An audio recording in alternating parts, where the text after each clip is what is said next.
انتخابات 8-10 روز آگے جاتے ہیں تو فرق نہیں پڑتا، الیکشن کی تاریخ دینا الیکشن کمیشن کے ہاتھ میں ہے۔ ووٹر فہرستوں میں افغان شامل ہیں۔ سابق صدر آصف علی زرداری کا دو ٹوک موقف سامنے آ گیا۔ پی ٹی آئی کے سوشل میڈیا مینیجرز کا بھی بھانڈا پھوڑ دیا۔ جمامہ خان باہر بیٹھے ویلاگرز کو پیسے دے رہی ہیں۔ ایک لابی ویلاگرز کو سپورٹ اور فائنانس کر رہی ہے۔ اس لابی کے ارادے کچھ اور ہیں۔ سابق چیئرمین پی ٹی آئی کو نہ ہٹاتا تو وہ ملک بیچ چکا ہوتا۔ سابق صدر نے اگلا وزیر اعظم بننے کا اشارہ بھی دے دیا۔ ہم نے خود اپنے ملک کے ساتھ بڑی زیادتی کی ہے، شاید اس زیادتی کے ازالے کا وقت اب آ رہا ہے، تو اگر آ رہا ہے تو پھر ہمیں اس کا ازالہ کرنا چاہیے اور اپنی ذات سے باہر نکلیں۔ قوم جاننا چاہتی ہے کہ ایسا ہوا کیوں، ایک پاکستان کا یہ حشر برپا ہو گیا، اور یہ ایسے ہوا جیسے 2017 میں ہماری حکومت کتنی اچھی چل رہی تھی، پاکستان تیزی کے ساتھ آگے بڑھ رہا تھا۔ ہماری کارکردگی پر مخالفین کو ڈر تھا، 2018 میں نون لیگ کلین سویپ کرے گی۔ نواز شریف کا نون لیگ کے ٹکٹ امیدواروں سے خطاب، کہا قوم جاننا چاہتی ہے پاکستان کا حشر نشر کیوں کیا گیا، دنیا بہت آگے چلی گئی، ہم پیچھے رہ گئے، ازالہ چاہتے ہیں تو اپنی ذات سے باہر آنا ہوگا۔ ذوالفقار بھٹو کی پھانسی کے خلاف صدارتی ریفرنس، چیف جسٹس کی سربراہی میں 9 رکنی لارجر بینچ آج سماعت کرے گا۔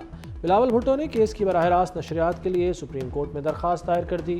بھٹو کو پھانسی دینا پورے عدالتی نظام پر دھبا ہے، عدالتی کارروائی پورے پاکستان کو دیکھنی چاہیے تاکہ شفافیت آئے۔ سنگین غداری پر نااہلی 5 سال ہے، نماز نہ پڑھنے یا جھوٹ بولنے والے کی تاحیات نااہلی کیوں؟ سپریم کورٹ کا تاحیات نااہلی کی مدت پر نوٹس، مدت کے تعین کا معاملہ لارجر بینچ میں مقرر کرنے کے لیے ججز کمیٹی کو بھجوا دیا۔ سماعت جنوری 2024 میں ہوگی۔ چیف جسٹس نے ریمارکس دیے، تاحیات نااہلی پر سپریم کورٹ کا فیصلہ اور الیکشن ایکٹ ایک ساتھ نہیں چل سکتے، دونوں میں سے کسی ایک کو برقرار رکھنا ہوگا۔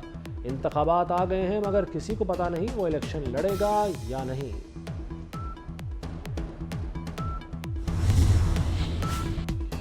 سابق چیئرمین پی ٹی آئی اور بشرا بی بی کے لیے ایک اور مشکل، خاور مانیکا کی غیر شرعی نکاح سے متعلق درخواست قابل سماعت قرار۔ عدالت نے بشرا بی بی کو ذاتی حیثیت میں پیش ہونے کا حکم دے دیا، فریقین کو نوٹسز جاری۔ سماعت 14 دسمبر کو دوبارہ ہوگی۔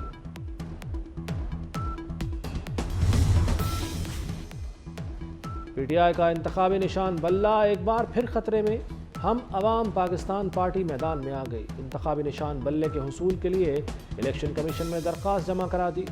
بلے کا انتخابی نشان خالی ہے، کسی پارٹی کو دیا گیا، نہ ہی کسی پارٹی نے مانگا ہے۔ درخواست کا متن، election commission P T I intra party انتخابات کیس کی سماعت آج کرے گا۔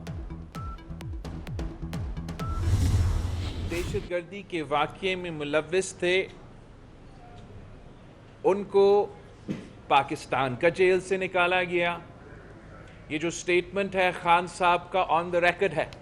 اسٹریٹجی کے نتیجے میں، اس فیصلے کے نتیجے میں پاکستان آج ایک بار پھر دہشت گردی اور جگہ جگہ اب نظر آ رہا ہے۔ پی ٹی آئی حکومت نے دہشت گردوں کو جیلوں سے رہا کیا، ایک فیصلے سے دہشت گردی کے خلاف جدوجہد کو نقصان پہنچا۔ بلاول بھٹو زرداری کی پی ٹی آئی پر کڑی تنقید، پارلیمان سے پوچھے بغیر دہشت گردوں کو انگیج کیا گیا، قیمت عوام اور سیکیورٹی فورسز ادا کر رہی ہیں۔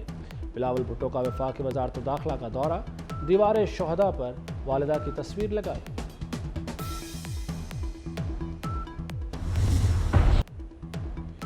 بھارت میں آئین اور انسانی آزادیوں کا قتل، بھارتی سپریم کورٹ نے مودی حکومت کو کشمیریوں کی نسل کشی کا لائسنس دے دیا، مقبوضہ کشمیر کی خصوصی حیثیت ختم کرنے پر مہر لگا دی۔ عدالت نے 5 اگست 2019 کے فیصلے کے خلاف تمام اپیلیں بلڈوز کر دیں، مقبوضہ کشمیر کی نام نہاد قانون ساز اسمبلی کے انتخابات کرانے کا حکم۔ بھارتی عدالت نے کہا کہ آرٹیکل 370 کا اطلاق عارضی تھا، صدر کے پاس آئین کی منسوخی کا اختیار موجود ہے۔ فیصلے کے بعد مودی سرکار نے مقبوضہ کشمیر کو چھاؤنی میں بدل دیا۔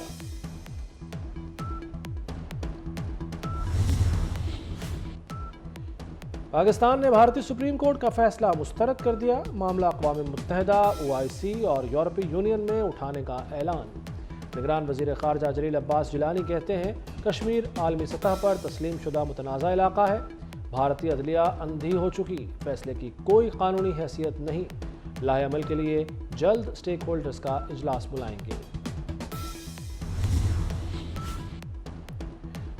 بھارتی عدالت کے فیصلے کے خلاف کشمیریوں میں سخت غم و غصہ، کشمیری رہنماؤں نے مودی حکومت کو کھری کھری سنا دی۔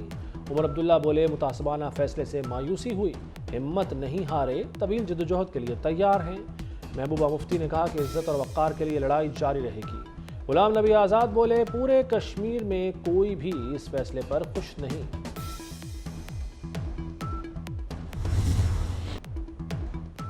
اسرائیل کے 24 گھنٹے میں 250 مقامات پر حملے، 300 سے زائد فلسطینی شہید کر دیے، شہداء کی تعداد 18,000 سے تجاوز کر گئی، 49,000 سے زائد افراد زخمی، القسام بریگیڈ کی بھرپور مزاحمت، جنگجوؤں نے اسرائیلی فوج کی سپلائی لائن کاٹ دی، اسرائیل کو مال بردار جنگی طیارے استعمال کرنا پڑ گئے، 24 گھنٹے میں اسرائیل کے 44 ٹینک اور فوجی گاڑیاں تباہ، 40 اسرائیلی فوجی بھی ہلاک کر دیے۔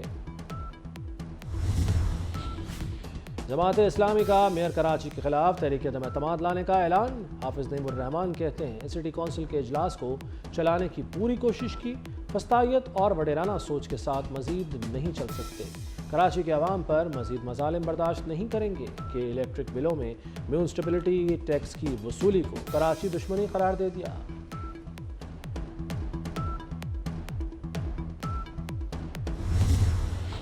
آج ہم سب کے لیے یہ خوشی کا دن ہے کہ لاہور میں ایک state of the art hospital بننے جا رہا ہے۔ آلدو ہماری پالیسی تھی کہ کوئی نیا ہاسپٹل نہیں بنانا، لیکن یہ ایکچولی نیا ہاسپٹل نہیں ہے، یہ لیڈی ولنگٹن ہاسپٹل ہمارے بہت چکر لگے یہاں کے، اس کی بیسمنٹ میں 20 سال سے پانی کھڑا تھا، اس کی بلڈنگ میں کریک آ گئے ہوئے تھے، اور جیسا کہ سی این ڈبلیو نے اور منسٹر صاحب نے بتایا کہ اس بلڈنگ پہ پیسہ لگانا صرف پیسے کا ضیاع تھا، اور اس کے بعد مشاورت کی اور سب کا فیصلہ یہی تھا کہ یہ نئی بلڈنگ ہی اس کا حل ہے۔ پنجاب کے محسن نے عوام کی صحت کا بیڑا اٹھا لیا، لاہور میں لیڈی ولنگٹن اسپتال کی تعمیر نو کا سنگ بنیاد رکھ دیا، نئی عمارت 8 ارب روپے سے تعمیر ہوگی۔ محسن نقوی نے کہا کہ عوام کے لیے اسٹیٹ آف دی آرٹ اسپتال بنا رہے ہیں، 230 بیڈ کا اسپتال 1.25 سال میں مکمل ہوگا۔